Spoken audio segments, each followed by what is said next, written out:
Seorang pria berinisial MM, 27 tahun, tega membunuh iparnya sendiri, Iksan Pratama, 30 tahun, ketika sedang beristirahat dalam perjalanan pulang bekerja.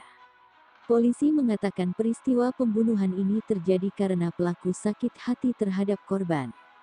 Peristiwa ini terjadi di Dompu, Nusa Tenggara Barat, Senin, tanggal 17 Agustus tahun 2020. Awalnya warga menemukan Iksan dalam kondisi tidak bernyawa tergeletak di tengah jalan di Sorikarama, Desa Tolokalo, Kecamatan Kempo. Saat itu warga sempat mengira Iksan meninggal karena terlindas truk yang dikendarainya saat sedang istirahat di pinggir jalan setelah mengangkut pasir. Pada saat ditemukan, korban awalnya dikira meninggal akibat terlindas truknya sendiri karena posisi korban tempat di belakang truk yang terparkir. Namun, saat olah TKP, polisi menemukan kejanggalan pada luka korban. Setelah divisum, polisi pun mengetahui meninggalnya korban bukan karena terlindas truk, melainkan diduga dibunuh. Polisi akhirnya memeriksa MM dan SMR, yang merupakan mertua korban, karena mereka saat itu sedang bersama Iksan seharian.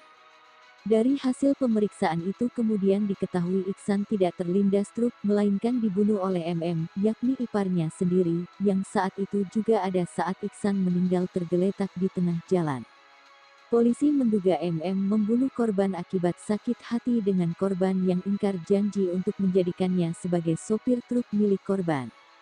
Korban menjanjikan pelaku untuk jadi sopir mobilnya kalau mobil yang mau dibeli sudah datang. Tapi saat mobil datang orang lain yang bawa, jadi sopir, ujar Kasat Reskrim Polres Dompu AKP Ivan Roland C saat dimintai konfirmasi, Jumat tanggal 21 Agustus tahun 2020.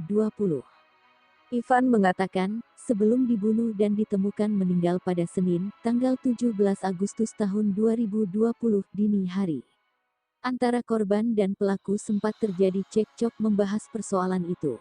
Pelaku yang tidak terima sikap korban pun membunuh korban dengan menggunakan batu. Usai cekcok, korban tidur di kolong truknya yang diparkir di pinggir jalan. Di situ pelaku membunuh korban dengan menggunakan batu hingga korban meninggal, jelasnya.